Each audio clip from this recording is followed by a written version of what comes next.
ॐ भूर्भुवः स्वः तत्सवितुर्वरेण्यं भर्गो देवस्य धीमहि धियो यो नः प्रचोदयात्. Om Shanti Shanti Shanti. Namaste my dear friends. This is second video on Swami Ramsukhdas is giving wonderful teachings on self-realization. He is advising to undergo spiritual sadhanas, spiritual practices. This video starts with eternal union with God and its realization. Prakriti, nature, and Purusha, soul or spirit, both are said to be without beginning. This is from Gita's chapter 13, stanza 19.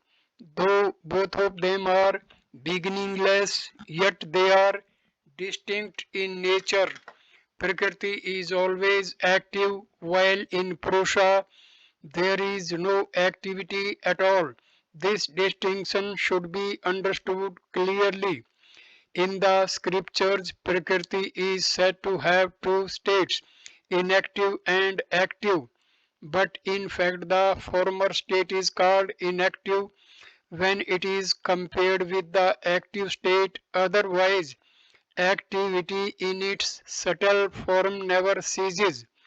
For example, when we perform our daily duties during wakefulness or when we are asleep, the activity in the form of decay of bodies never stops. In sleep also there are three kinds of activity. The first is that our light sleep gradually turns into sound sleep.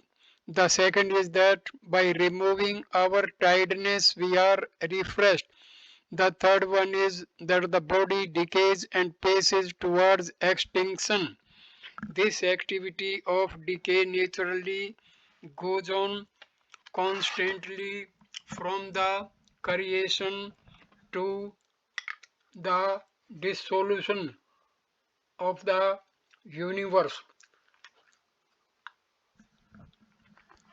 Prakriti is said to be inactive when the universe is dissolved. Why is it said to be inactive? It is said to be inactive because there is no creation at that time. In reality, nature never remains inactive. In nature, activity goes on during all states of wakefulness, dream, sleep, unconsciousness, trance, creation, new creation, dissolution, and final dissolution all the time. An activity is going on every moment in all the evolutes of nature, such as minds, intellect, senses, bodies, riches, stars, planets, sun, moon, earth, and oceans, etc. There is a continuous process from birth to death in them, even though they appear steady in the middle. Actually, there is no such steadiness. When we say that water of the Ganges is flowing at the same place where it was flowing yesterday, it does not mean that it is steady at the same place, but it means that it is continuously flowing. Similarly, the bodies and the world are also vanishing continuously, though they seem steady. But God and the self remain uniform without the least activity or change or decay. Had there been any activity in them, they would have not remained uniform but would have changed. Everyone realizes that the self is distinct from every activity of nature. Our activities of today are different from those of boyhood. The body passes through childhood, youth, and old age naturally without making any effort, while I, the self, ever remain the same. We have identified the self with the body. So the activity of the body appears to be the activity of the self. So we say, I am boyish, I am young, I am old, I am sick, I am healthy, etc. Identification of the self with the body is ignorance, and its non identification is wisdom. Lord Krishna declares the knowledge of Akshitra, body, and Akshitra Jana, self is true wisdom. This is my verdict. Gita, chapter 13, stanza number 2. An aspirant should realize the fact that all activities occur in the body only. It is only the body which lives and dies while the self is ageless.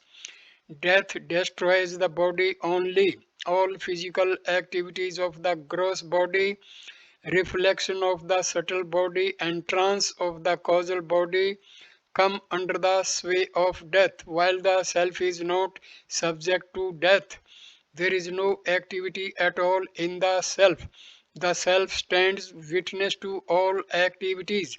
He who remains established in the steady self is liberated, while he who is established in the active body is in bondage.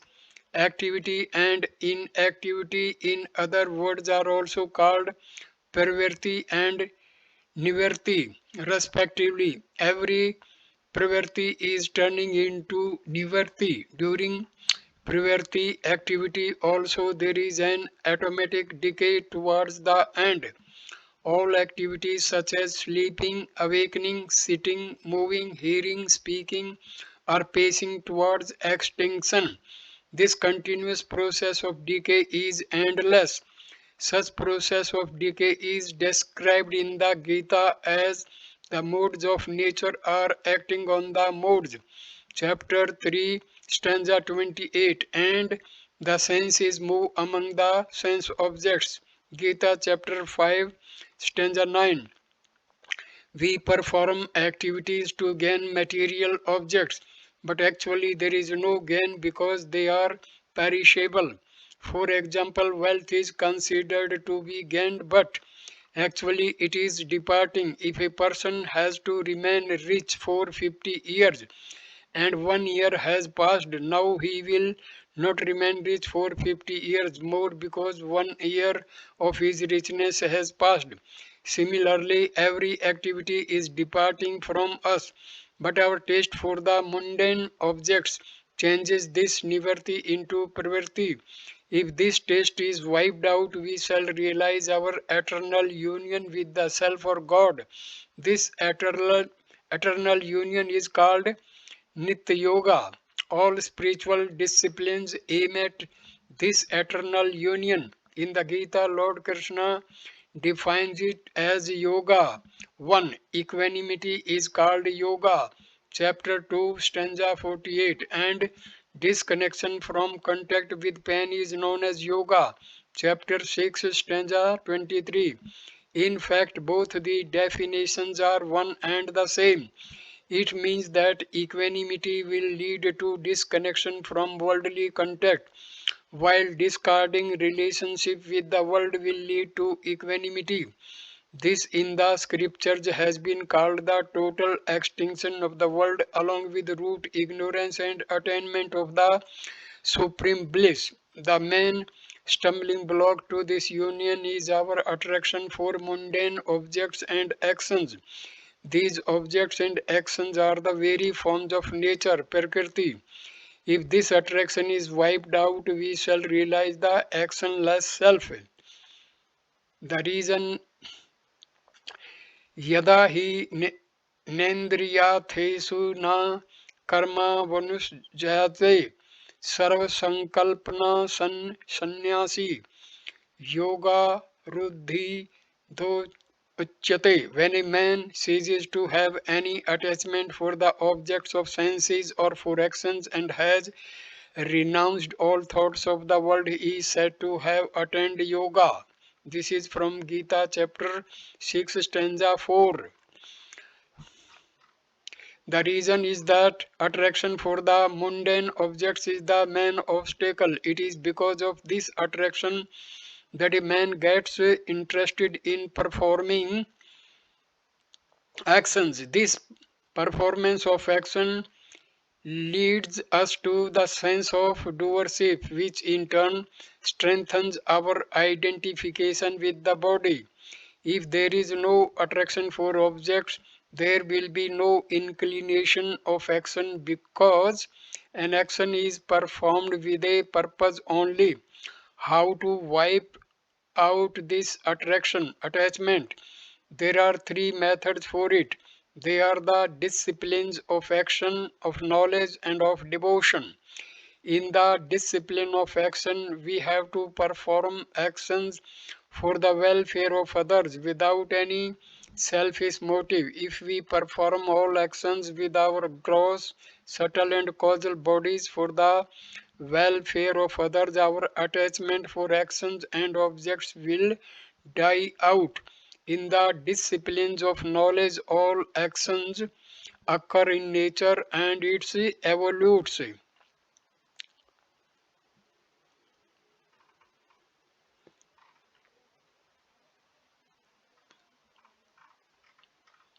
While the self remains totally free from all actions. Yoga strayo maya prokta ranam श्रेयो विधिस्तयस्या ज्ञानम कर्मा च भक्तिश्च नोपायोन्यो सति कुतर्चित Shri Madbhagwat chapter 11 part 20 stanza 6. There are only three means which lead man to salvation or God realization. They are the disciplines of knowledge, of action, and of devotion. There is a difference between kriya, natural activity, karma, action, and karam yoga, discipline of action. Growth from boyhood to youth and old age is kriya, which involves neither sin nor virtue, neither bondage nor liberation. For example, the flow of Ganges is an activity. The Ganges neither incurs sin if a person is drowned in it, nor does it incur virtue if it is useful for forming. But when a person being attached to an activity becomes a doer, the activity turns into action which bears fruit in the form of bondage. When a person performs an action for the welfare of others without any selfish motive in order to be free from bondage, his action becomes Karam Yoga. Karam Yoga frees a person from bondage. All actions of a man who works for the sake of sacrifices are dissolved. This is from Gita chapter 4 stanza 23. The world is bound by actions other than those performed for the sake of sacrifice. This is from Gita chapter 3 stanza number 9.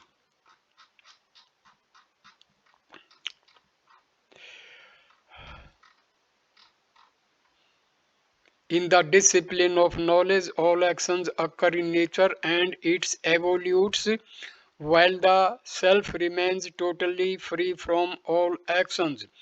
If we attach importance to this fact, discrimination, our attachment for the mundane will vanish. In the discipline of devotion, all actions are performed for God's pleasure and thus attachment vanishes. Thus, either perform actions for the sake of the world or hold that they occur in nature or perform them for God's sake. Don't associate yourself at all with any action, as by this association you become a doer and or an enjoyer. But if you don't accept this association with actions, Your taste, attraction for actions and gains will die out, and you will realize your eternal union with God. We have attraction for mundane objects, pleasures, and riches, but this contact with them cannot last as they are continuously departing from us. They were neither with us nor will stay with us and are vanishing at present also.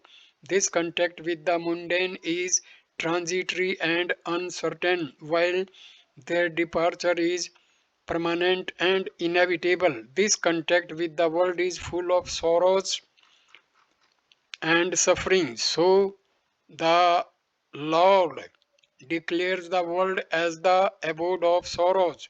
This disconnection from contact with pain should be known by the name yoga. This is from Gita chapter 6 stanza 23, and the world is the abode of suffering. This is from Gita chapter 8 stanza 15. The reason is that every kind of association ends in separation, and separation leads to sorrows. This is a common experience. If we renounce the desire for mundane contacts, we shall not feel sad in separation. The desire for contact is the abode of sufferings. Now the question arises, why there is desire for contact? The answer is that when we enjoy contact born pleasures, they leave their impression in the form of latent desire. This desire is aroused when the objects of pleasure appear before us. So the Lord declares the pleasures that are born of contacts with objects are only source of pain. They are transitory. No wise man relishes them. This is from Gita chapter 5 stanza 22. Separation from contact born pleasures is inevitable. So the desire to relish them will certainly lead to misery. Actually, all material objects and actions are continuously deserting the self which has assumed contact with them. This desertion is not to be made, it is automatic. During the period of contact, if we realize their spontaneous desertion, the desire for contact will vanish. As soon as this desire vanishes, there is self realization without making any other effort. The reason is that yoga self realization is spontaneous, it remains intact in all states awakening, dream, sleep, unconsciousness, trance, and even in creation, dissolution, new creation, and final dissolution. It is called Nitya Yoga, eternal union, because it remains constant and the same everywhere, every time, in all objects, circumstances, conditions, and incidents, etc. Either renounce the desire for mundane which is constantly leaving you, and you will attain yoga, God realization, or get established in the divinity and you will realize yoga, and there will be total detachment from the world. If you stick to either of the two, you will get detached from the world and get established in the Lord. There is one vital point in it, that you have to separate the self from the mundane which is already distinct from you, self, and which is always departing from you. While you have to attain Him who is ever attained, we have to be separate from the world from which we are ever separate, and we have to attain God who is ever attained at all, to all. It means that detachment from the world and eternal union with God are not the product of efforts, they are axiomatic and natural. The only need is to smash desire. Therefore, either smash your desire for the world or realize your eternal union with God, which existed in the past, which will remain in future, and which is at present also. You will attain Him. We keep away from God due to our attachment to materialistic objects or worldly things. If we have more worldly desire, we move away from God. So, to realize God, we have to leave all the worldly desire and we have to detach ourselves from the materialistic objects. More we go towards the materialistic objects, we move away from God. So, detachment is most important. That is, vairagya is most important for realization of God. So, at this point, I complete this video, and this next video, third video, I will start with the topic God is one's own. That means God is ourself. Thank you for watching this video. Namaskar, my dear friends. Thank you. Namaste.